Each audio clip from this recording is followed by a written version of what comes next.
Hey, you guys. Thanks for joining me for another Live at 5 in the Pacific Northwest in this beautiful Vancouver, Washington area. Today we are talking about really how to vet the professionals you're working with in real estate. And it's been a crazy week, you guys. There have been a couple of situations where if the buyers and sellers had had the right people on their side, they would have had great transactions. So how do you vet your professionals? Well, one thing is sometimes you don't know what you don't know, right? Like this year, I'm just starting to have to work on taxes myself. Before I could start asking intelligent questions about taxes, I had to read a couple of books. I'm still reading, because otherwise I would have gone on the phone, called a couple of accountants, and they would have all sounded brilliant to me because I knew nothing. Now, the nice thing is you don't have to go and research everything about real estate or research everything about lending. You just need to talk to a couple of people, regardless of where you live. I mean, you can vet them from anywhere who actually know the business, so you know what to ask. I often get clients, the last couple of weeks, I've had 3 clients who are either moving to or moving from out of state. And instead of just having them willy-nilly pick a realtor, I've been able to call, network, and ask intelligent questions on their behalf, because that's what I do as a professional. So it's really helpful, regardless of what your professional you're interviewing. Interview your people. This is such a huge transaction. I'm going to tell you about a couple of little horror stories that happened the last few weeks. Okay, actually the last week, and some questions. How long have you been in the business? How many transactions do you do? Well, if you don't know that the average realtor only does like 3 to 6 transactions a year, then when they throw out a number to you, you have no idea what it means. And if they throw out a number like 80, then that means they're probably using their team numbers rather than their personal numbers. So you really need to know who you're working with.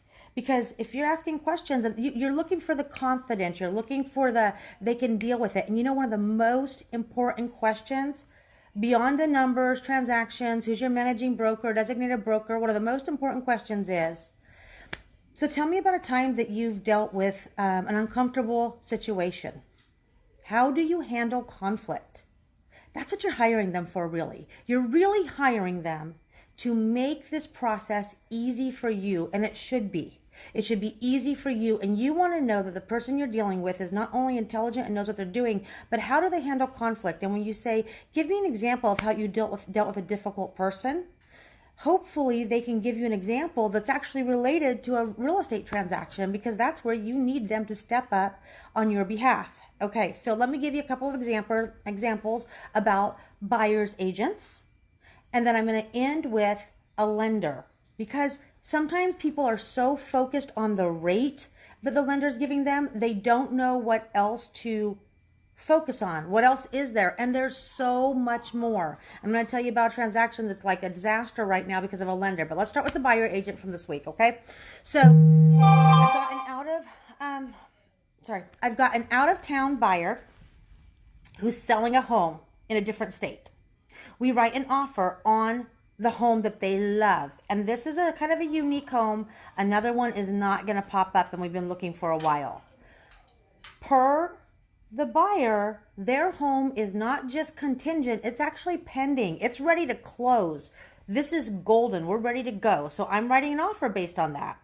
They believe this. Everything is good. First red flag goes up when I call up to get the purchase and sales agreement from their realtor up there. And their real estate broker doesn't call me back. I text the real estate agent. I text the co-agent. I call the co-agent.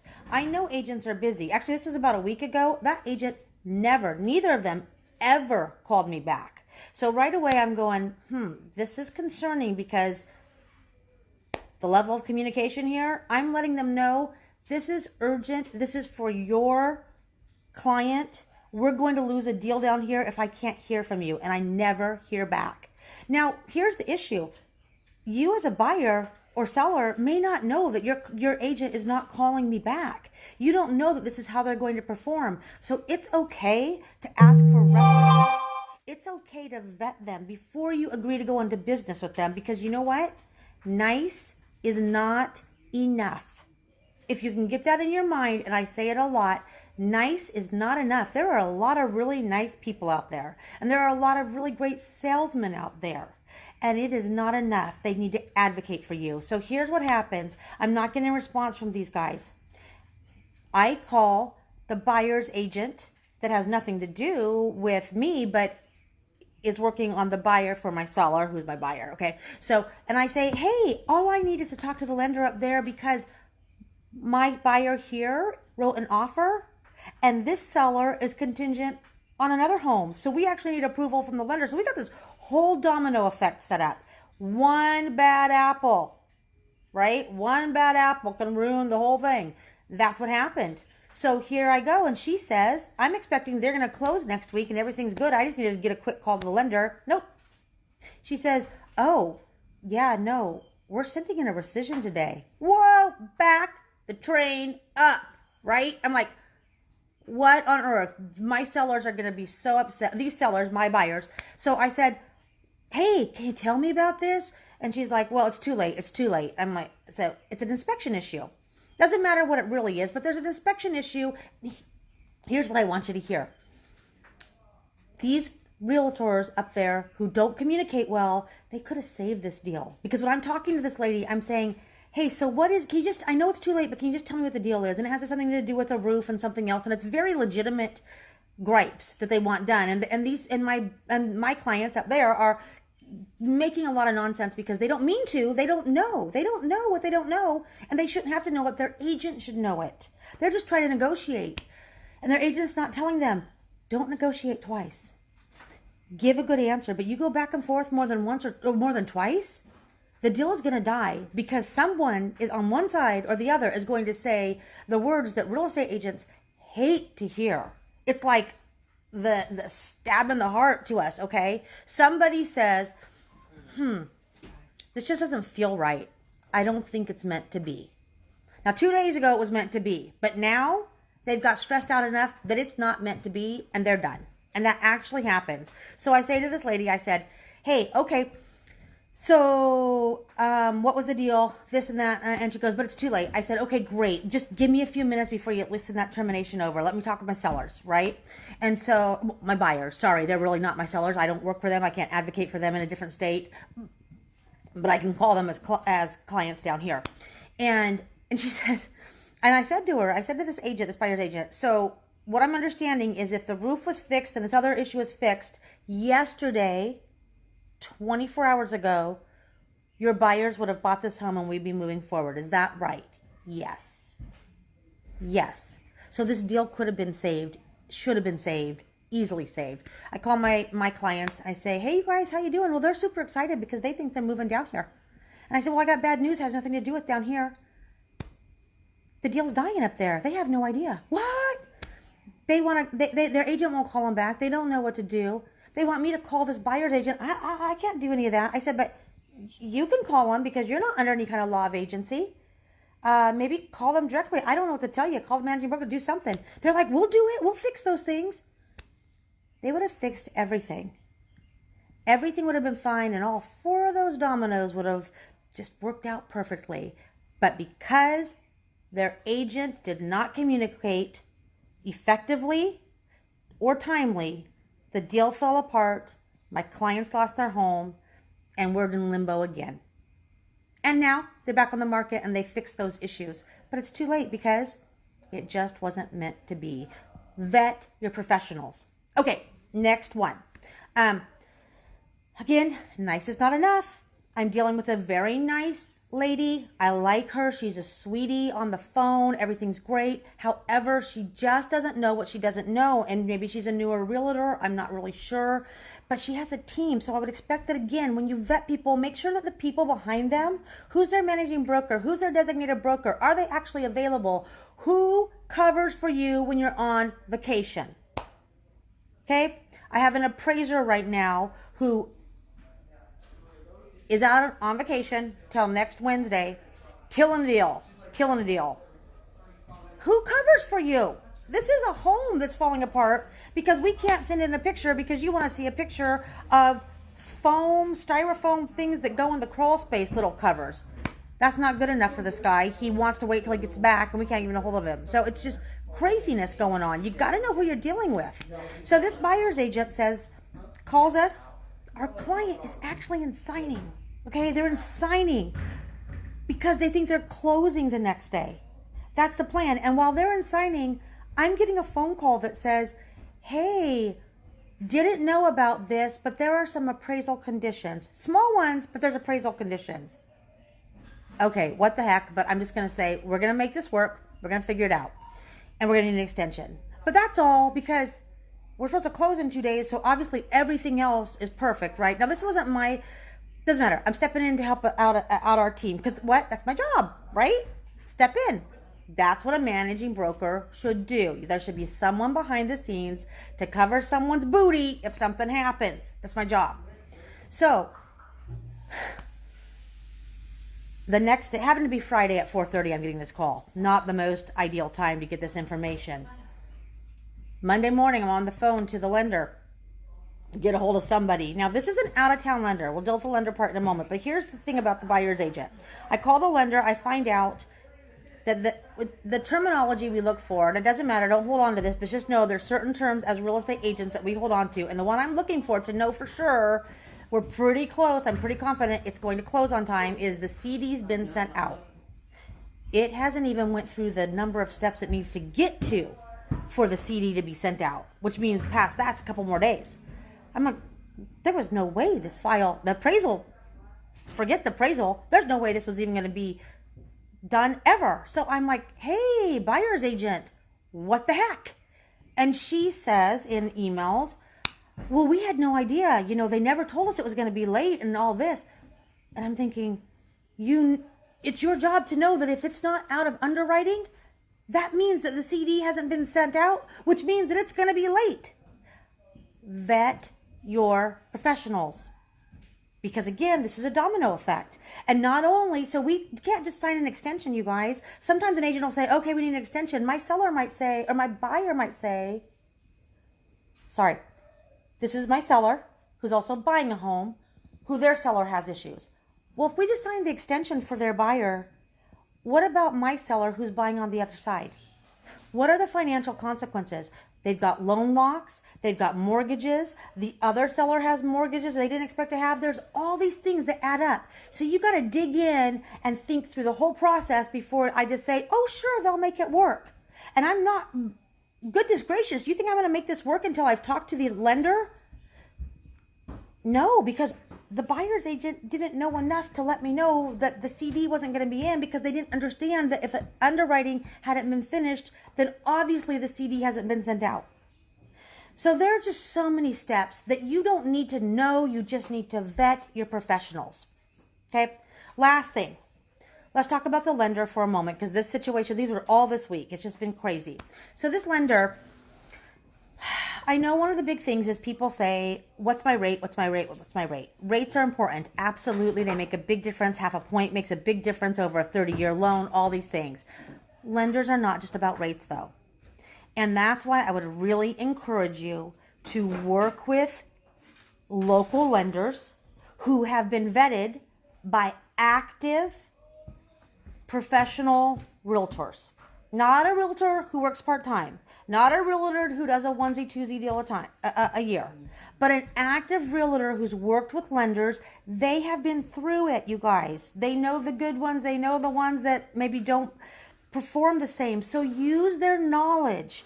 It's not just the rates. And any good lender will say, hey, you get a rate off of the internet, send it to me and I'll see if I can beat it. Do it. Get the person online to give it to you in person and take care of that. Because here's what happens. And I'm just going to put it out there. I don't usually name names, but I am today. I'm naming names.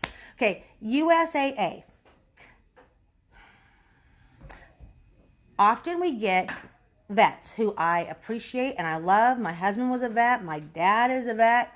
My son's in Young Marines. I mean, I am all pro our military.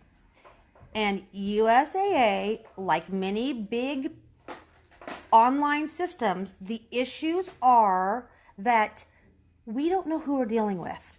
I've had USAA loans that went through completely fine.